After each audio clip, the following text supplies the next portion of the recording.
Remembering an old friend through his music on this Sonic Obsession.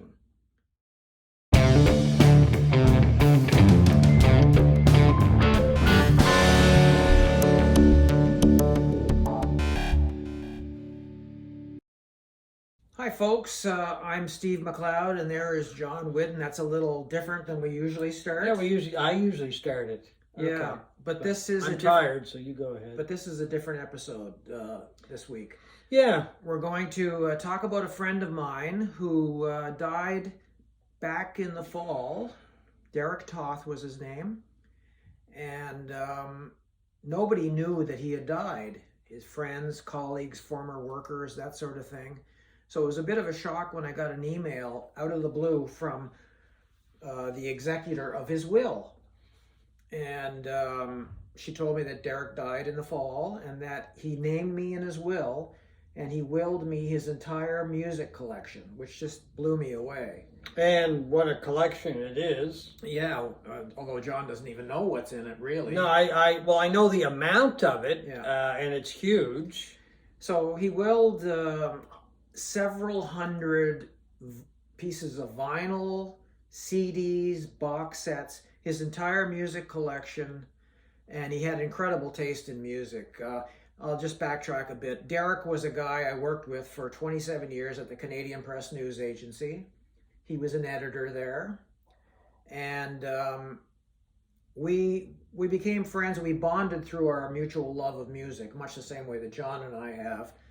We talked a lot about music, and about 20 years ago, I helped him buy a stereo.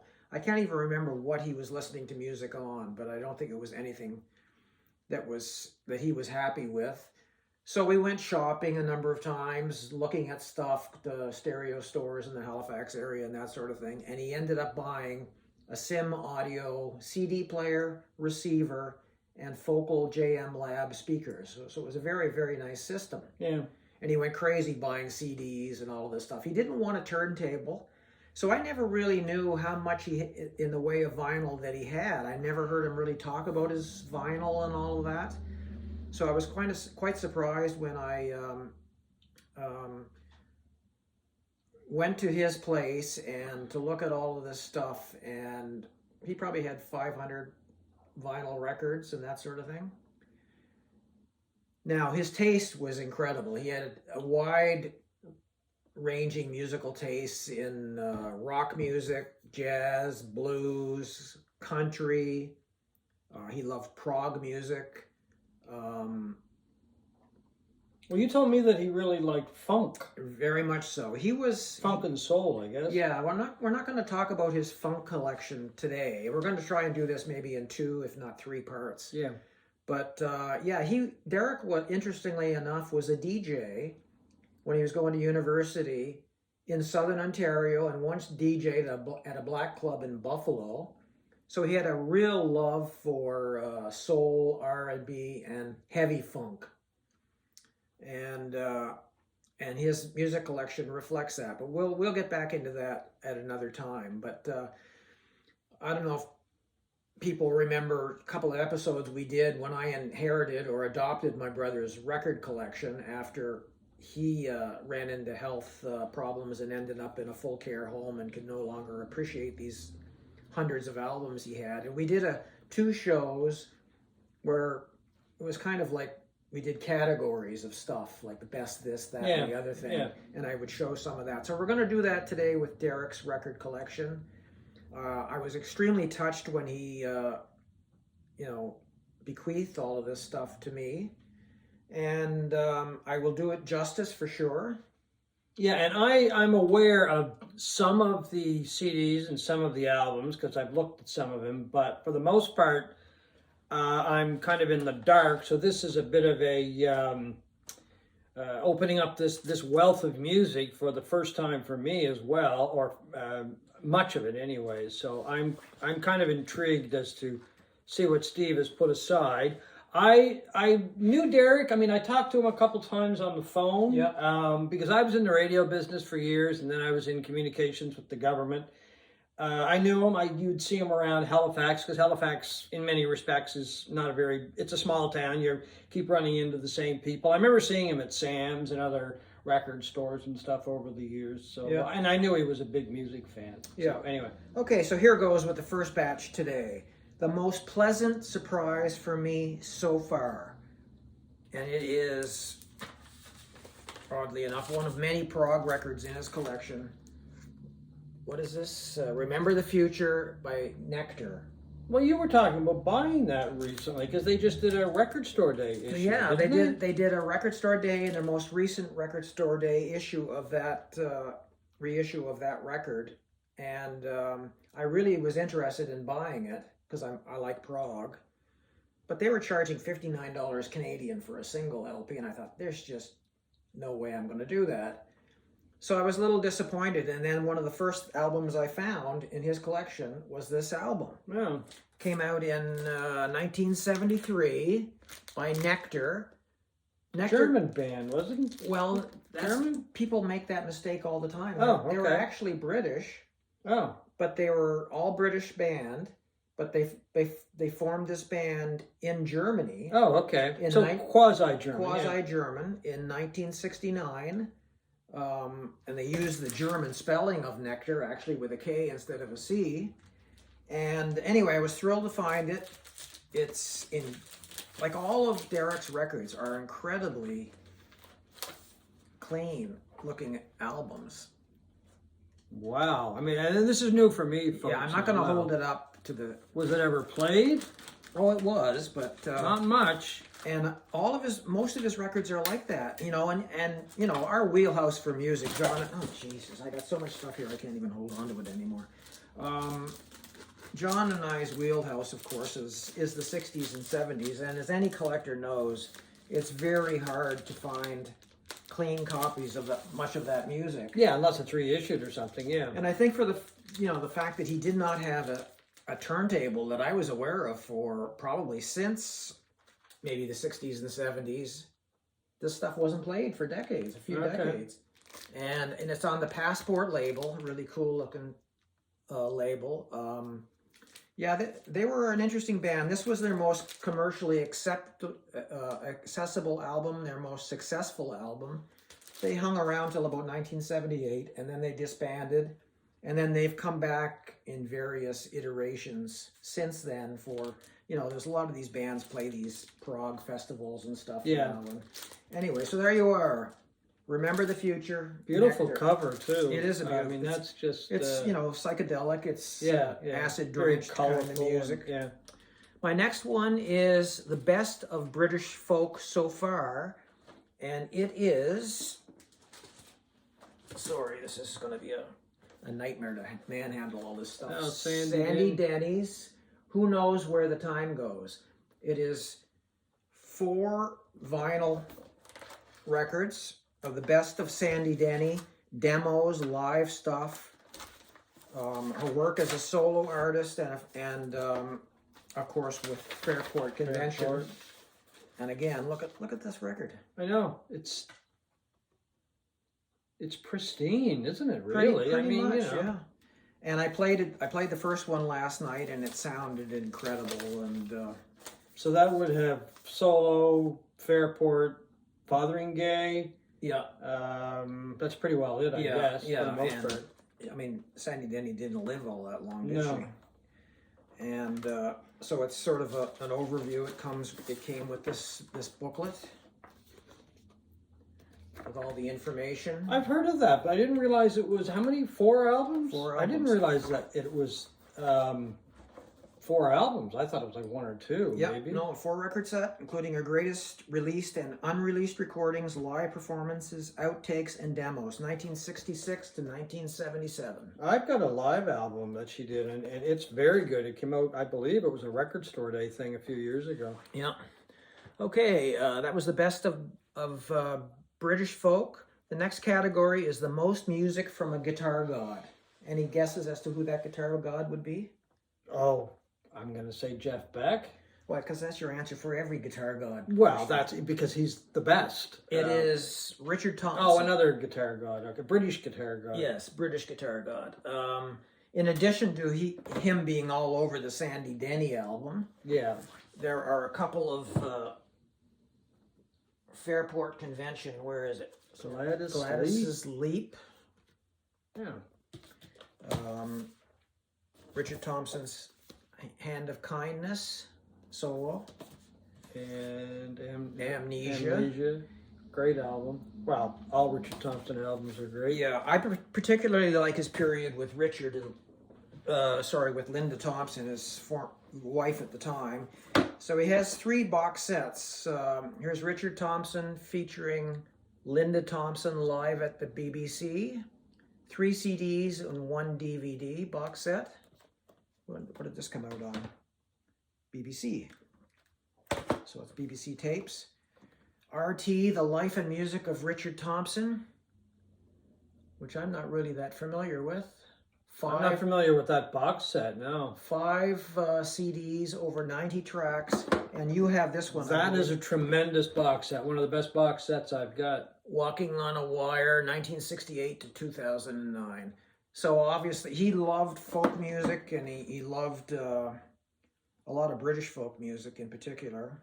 And but of course, Richard Thompson is more than just that. He was also one of the greatest electric players of all time. Is one of the greatest. Yeah, is still active. Yep.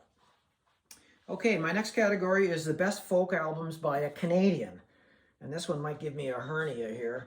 It is Bruce Cockburn. Okay. He appears to have every album on vinyl that Bruce Cockburn did from the beginning up until maybe into the 1990s. Really? And I'm going to just run through them quickly. These are all on True North. I was going to say True North Records, which, by the way, is a fantastic Canadian record company. These pressings are phenomenal. Well, I think the record company was owned by Bernie Finkelstein, I think, and I think he was also Bruce's manager. I'm not sure, but that springs into my mind anyway. For those who don't know, apologies if I have that incorrect. Bruce Cockburn was from Ottawa, and he was one of the first Canadian musicians to not leave Canada to make his fortunes in the United States, along with Gordon Lightfoot. Stayed in Canada and made still playing a wonderful career with incredible albums. He's one of the greatest acoustic guitar players of all time. This was his solo debut, self-titled debut from 1970. The other thing about Bruce Cockburn is you mentioned guitar playing. He is a tremendous guitar player. He really is, and it gets overlooked a lot just how good his guitar playing is, and you really. I didn't realize until I saw him live how good he was. And I saw him on a couple of occasions when he played here years ago, and he had a full band. And those shows still are at the very top of great shows that I've ever seen. So we'll just run through these quickly. Sunwheel Dance. I don't have the dates on these or anything, but early 70s. This is a fantastic album. Night Vision with the incredible... is that Christopher Pratt? Yeah, it's Alex Colville. Alex Colville painting on the cover, which is one of the greatest Canadian paintings of all time. One of the great Canadian artists. It's another one. What is this? Joy Will Find a Way.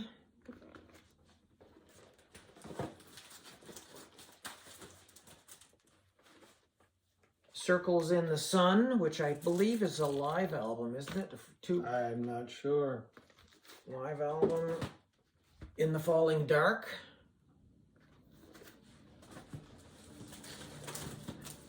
My heavens. This is a wonderful album. Dancing in the Dark, and this one had some of the hits, or the hit Wondering Where the Lions Are, which kind of broke on both sides of the border, I think. Humans, which is a great album. I love this one. Rumors of Glory. Tokyo, another hit off of that. Inner City Front. He definitely was a Bruce Cockburn fan, wasn't he? Yeah. The Trouble with Normal. Well, like I said, he loved folk music of all kinds. And I think, is this the final one? No. Stealing Fire. This was from 1984. That's the only Bruce Cockburn album that I own. Is that right? Yep. And World of Wonders is the final one from 1985. The next category is most albums by one artist or band. Who do you think he liked the most of everybody? Well, I kind of have an idea, a really good idea, because you more or less told me, and it would be King Crimson. Yeah, he was a big lover of King Crimson. He saw them live at least once. And I always remember he saw them in Buffalo, and I meant to check this out or not, but he said, you know, Robert Fripp always played sitting down. Yeah. But he said in this concert he was behind a curtain or something. Yeah. Which lineup was it? Do you have any idea? No, I don't. Or what year? I don't. Okay. He has how many albums by them? 17 on vinyl. 17 King Crimson albums. Yeah. So he has every studio release up until a certain point. Once they got into the 90s and that, I don't think he was interested in as much. But he has multiple versions of some albums. He has 3 copies of Lark's Tongue and Aspic. He has a box set as well. This came out when did this come out? 2000 and... Well, it was on the 40th anniversary of In the Court of the Crimson King. This is all on CD, and it's got various remixes of the albums. It's got a surround sound remix, and there's a DVD, I guess, of live stuff on stage. There's lossless, there's higher res versions of it. To say he loved King Crimson and Robert Fripp Yeah, an understatement. is an understatement. So I'll just show you quickly some of there. Of course, is In the Court of the Crimson King. This is a Canadian version. In the Wake of Poseidon. Most of these are Canadian originals. This has got the textured cover. There's one of the 3 versions of Lark's Tongue and Aspic. Starless and Bible Black, which is an album I like a lot. Yeah, I like that album too. Japanese version of Islands, and I'm going to bring this one back a little bit later. Here's another version of Islands, different covers. Another Court of it in the Lark's Tongue and Aspic. This is a British 2-disc best of A Young Person's Guide to King Crimson.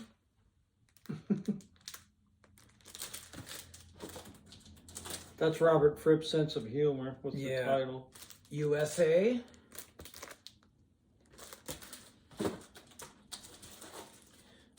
A different slight cover variation of Lark's Tongue.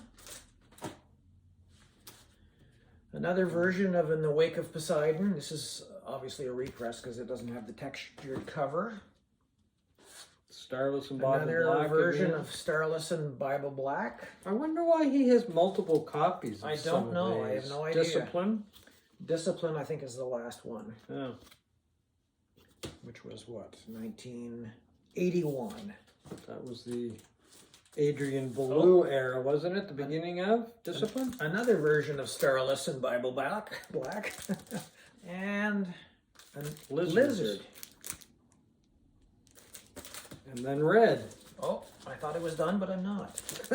Red, yes. Which is another excellent King Crimson album.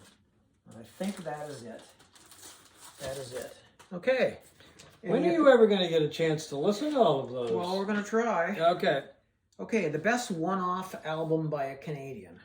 It's the only album they ever put out and never really heard from them again. Any ideas? Ooh. I'm going to guess English or French? English. Gee, I don't know. I'm at a loss. It is Miss America by Mary Margaret O'Hara. Oh, okay, yeah. Came out in 1988. Was that on the Virgin label? Yeah. Oh, okay. And interesting. she literally came out of nowhere, at least to most people anyway. It's one of the oddest and most unlikely albums in Canadian music history, I think. I have no idea what's it about or what it sounds like. You never heard it? I don't think I ever heard it. I don't remember it. I have it on CD, so before this, so it's kind of nice to get it. All the music was written, arranged, and co-produced by O'Hara, who literally came out of nowhere to make this very eccentric album. She has a very quirky vocal delivery, and when I first heard it, I thought, "Oh God, this is awful." Yeah. But it's one of those albums that the more you listen to, the more it grows on you, and it's become a kind of a cult classic. I don't know how many people I've read, famous people. I'm trying to think of some of the names, famous people, but I can't think of any of them right at the moment. Who, Michael Stipe from REM, who cite this as a classic album for them. Okay. And Perfume Genius is another one. Yeah. But just as quickly as she seemingly came out of nowhere, she disappeared. She never made another album. Okay. She recorded a soundtrack. She recorded at least some of the soundtrack for a movie that she was appearing in. She's also a bit of an actress as well. And coincidentally, her sister is Catherine O'Hara. I was just going to say, is she related to Catherine? Yes. Well, obviously, if they're sisters, yeah. Catherine O'Hara of SCTV, Home Alone, and Schitt's Creek fame. Schitt's Creek, yeah. Yeah. So anyway, it's just an oddball of an album that was in Derrick's collection, not surprisingly. Yeah. The next one is an album I didn't care for at all when it first came out, and now I love, and I'm glad it's in his collection. Sire Records. Trying to get, well, it's not Talking Heads. Is it similar? Trying to think. I'm drawing a blank. It is My Life in the Bush of Ghosts by David Byrne and Brian Eno. Oh, okay. Which, when it came out in 1981, I hated it. I bought it because it was David Byrne, and Brian Eno. And Brian Eno, and I did not like it at all. And I guess I just wasn't ready for it. I should have liked it because a lot of it is funky, very funky, like Stop Making Sense, Remain in Light, and all of that stuff. But well, it's an album that you would think you like if you like Roxy music and if you like Talking Heads, and I don't know anybody who doesn't like both bands. You would think you'd like the album, right? Yeah. Because Eno, of course, was with Roxy, and David Byrne was Talking Heads. So, but it was an unusual album in the sense that it was really a pioneering album in the use of samples and sound loops, and using previously recorded vocals from other sources throughout this whole album. And I think that was the part that put me off. I didn't know what the hell was going on. Well, it was new, right? It was new. It was a new form of music in a sense. I mean, it really is one of the most influential albums of the last number of decades. And I often wondered, reading about how important this album is supposedly in the history of music, why maybe I should give it another chance. So I was thrilled to see this in here, and I absolutely loved it when I heard it again, because it has that funky vein of Eno and Remain in Light and the Talking Heads running through this thing, but all these oddball clips of sound and music and that, which has everything in it from, I wrote some of this down. Who else plays on it, or is it just the two of them? Oh, geez, that's a good question. Oh, okay. I'm not sure. Some of the vocals are samples of Arabic vocal recordings, samples of radio DJs, and in one unusual case, a recording of an actual exorcism.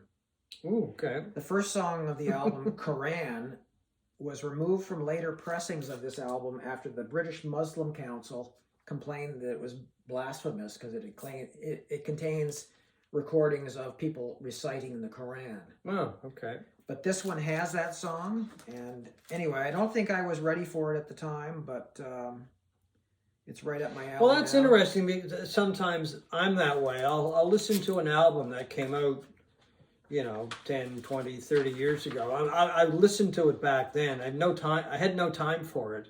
But over time, a lot of those albums I appreciate now, and I can listen to that. I mean, not a lot, but there's a few over time that's happened to me. So, okay, so this is already 25 minutes. I think we should cut it here. And okay. Well, we still have a wealth of material to talk about.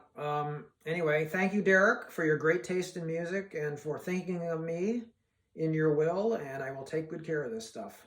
So thank you for watching this Sonic Obsession, and we'll be back with another show or two highlighting the collection of Derrick Toth.